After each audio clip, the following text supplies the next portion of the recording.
Dear students, आप लोगों को बहुत बहुत शुभकामनाएं।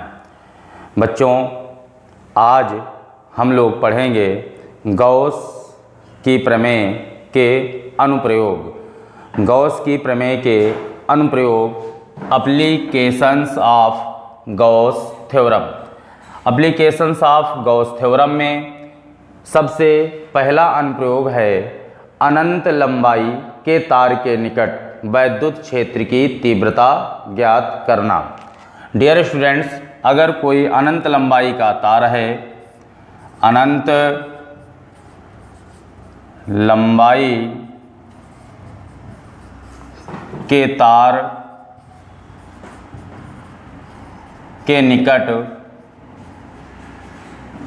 वैद्युत क्षेत्र की तीव्रता, वैद्युत क्षेत्र की तीव्रता। Dear students, electric field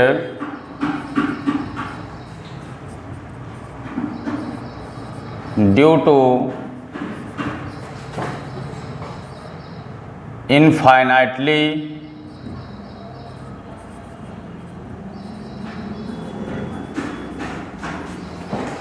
long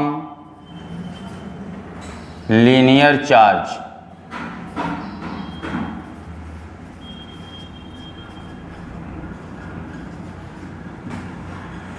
dear students, आज हम लोग एप्लीकेशंस ऑफ गॉस थ्योरम में पहला अनुप्रयोग पढ़ेंगे अनंत लंबाई के तार के निकट वैद्युत क्षेत्र की तीव्रता। Electric field due to infinitely long linear charge. Electric field due to infinitely long linear charge क्या होता है? इसके लिए हम लोग एक लॉन्ग वायर लेते हैं, इनफाइनाइटली लॉन्ग वायर। तो हम एक इनफाइनाइटली लॉन्ग वायर ले लेते हैं। ये वायर इनफाइनाइटली लॉन्ग वायर है। इस इनफाइनाइटली लॉन्ग वायर का मतलब क्या होता है? इसका तात्पर्य क्या है? इसका तात्पर्य यह है कि इससे स्मॉल आर डिस्टेंस पर कोई बिंदु P है जिस पर वैद्युत क्षेत्र की तीव्रता ज्ञात करना है। तो ये जो डिस्टेंस R है, इसके कंपेयर में जो हमारा वायर है इसकी लंबाई बहुत अधिक हो, या स्टूडेंट्स हम इस तरह से कह सकते हैं कि जो हमने लॉन्ग वायर लिया है, इस लॉन्ग वायर की डिस्टेंस, इस लॉन्ग वायर की लेंथ, लंबाई, इस डिस्टेंस R की तुलना में बहुत अगर अधिक है तो हम इस वायर को इनफाइनाइटली लॉन्ग वायर कहेंगे, अनंत लंबाई का तार कहेंगे। क्यों? अनंत लंबाई के तार का तात्पर्य यह नहीं है कि यह तार आकाश से पाताल तक गया है, ऐसा नहीं है कि यह तार आकाश से पाताल तक लंबा है। इसका तात्पर्य, इसका मतलब केवल इतना है कि इस तार से स्मॉल r दूरी पर जो बिंदु P लिया गया है, इस दूरी की तुलना में इस तार की लंबाई बहुत अधिक है। इसी को हम लोग अनंत लंबाई का तार कहते हैं। डियर स्टूडेंट्स, माना अनंत लंबाई का यह एक तार है जिस पर चार्ज एक समान रूप से वितरित है।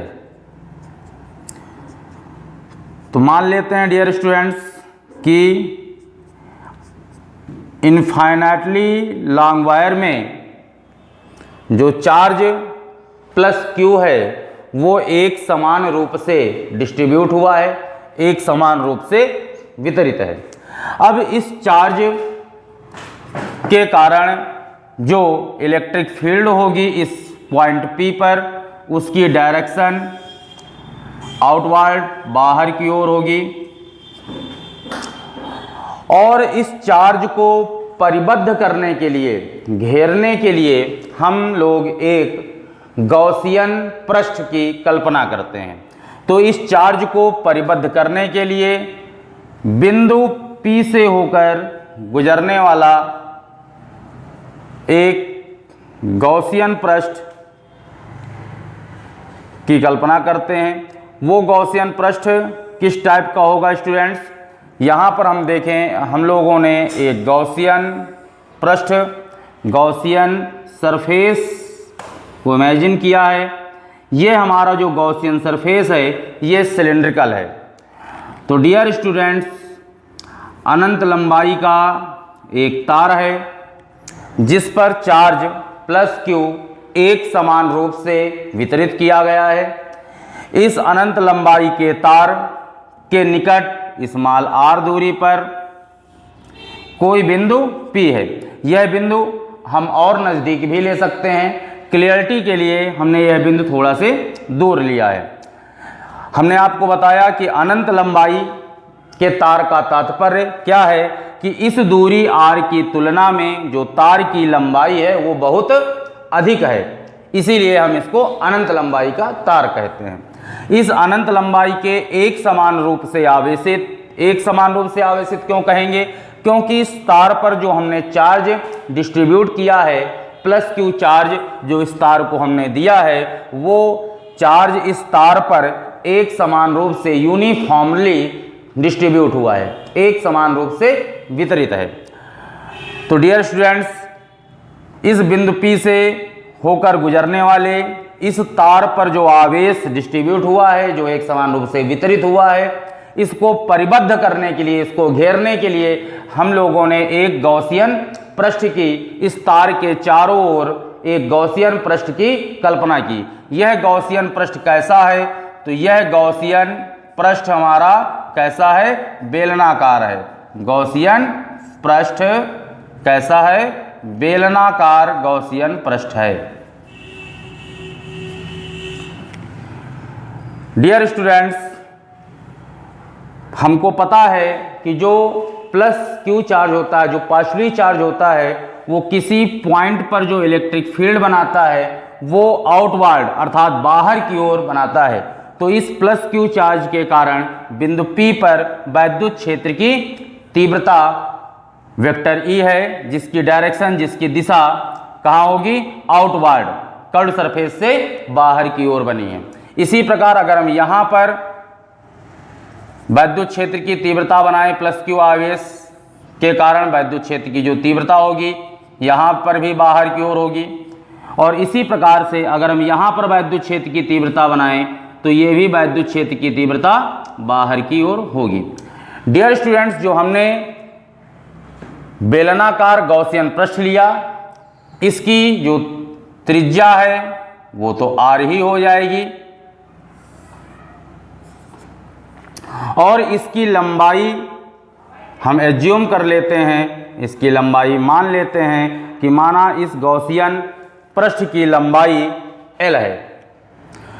तो डियर स्टूडेंट्स, हम लोगों ने पीछे पढ़ा है, पिछले वीडियो में आप लोगों को बताया गया है कि जब कोई चार्ज Q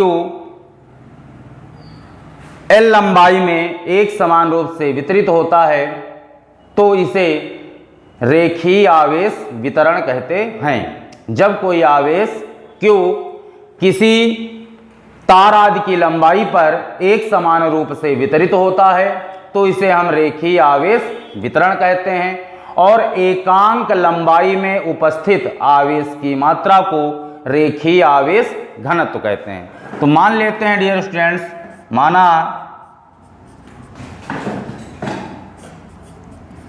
तार का रेखीय आवेश घनत्व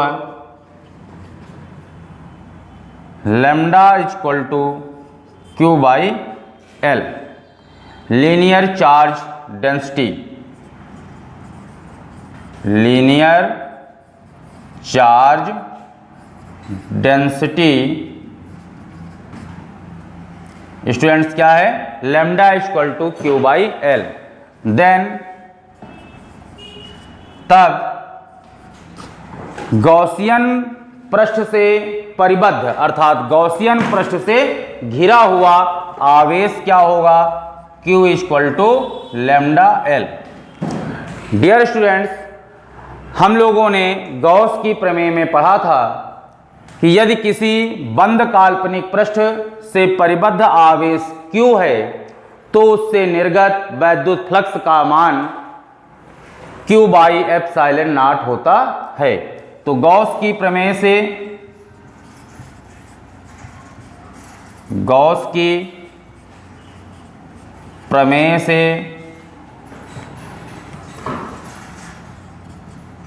गॉसियन पृष्ठ से परिबद्ध आवेश Q है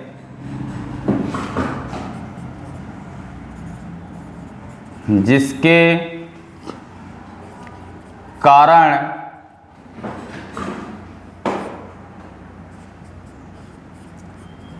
गॉसियन पृष्ठ से निर्गत कुल वैद्युत flux phi E equal to Q inside अर्थात गॉसियन पृष्ठ से जो घिरा हुआ कुल आवेश है Q का 1/एप्सिलॉन गुना होता है। ये हो गई आपके क्वेश्चन नंबर फर्स्ट। अब जो हमने गॉसियन पृष्ठ लिया है ये बेलनाकार पृष्ठ है। इस बेलनाकार पृष्ठ के 3 भाग होते हैं। नंबर 1 पहला वृत्तीय सिरा, नंबर 2 दूसरा वृत्तीय सिरा और नंबर 3 वक्र पृष्ठ मुड़ा हुआ भाग।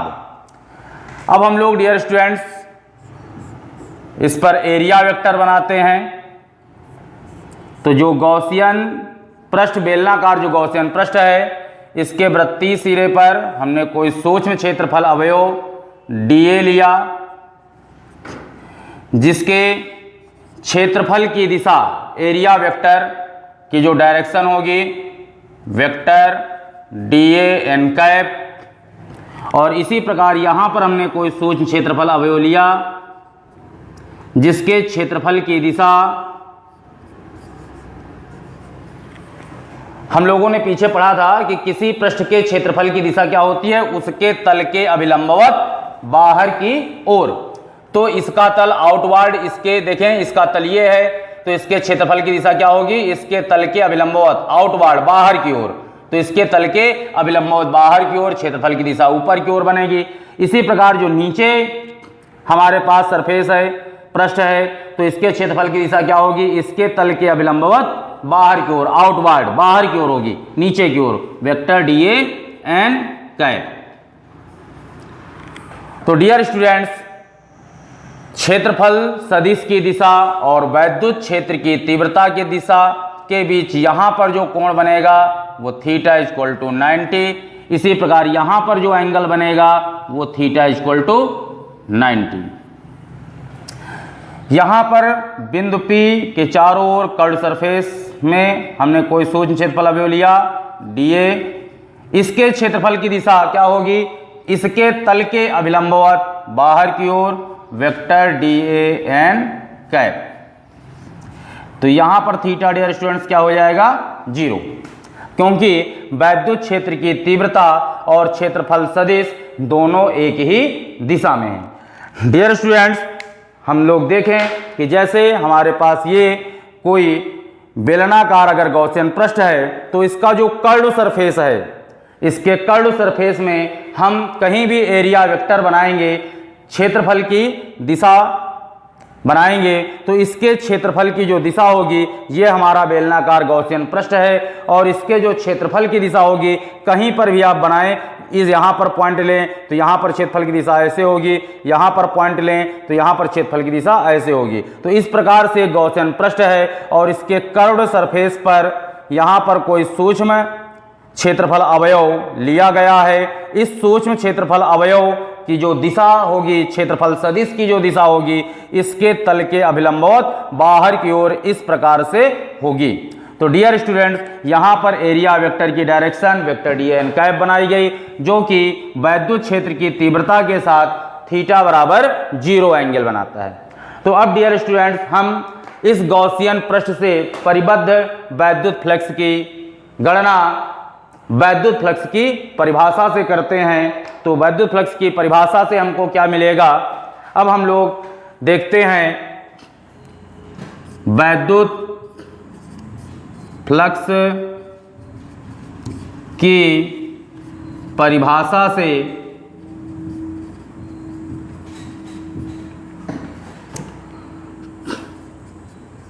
गॉसियन पृष्ठ से निर्गत कुल वैद्युत flux phi E equal to, अब यहाँ पर चूंकि इस गॉसियन पृष्ठ में 3 भाग हैं, तो पहला वृत्तीय सिरा, दूसरा वृत्तीय सिरा और वक्र पृष्ठ। तो पहले वृत्तीय सिरे से निर्गत flux phi 1 plus phi 2 plus phi 3।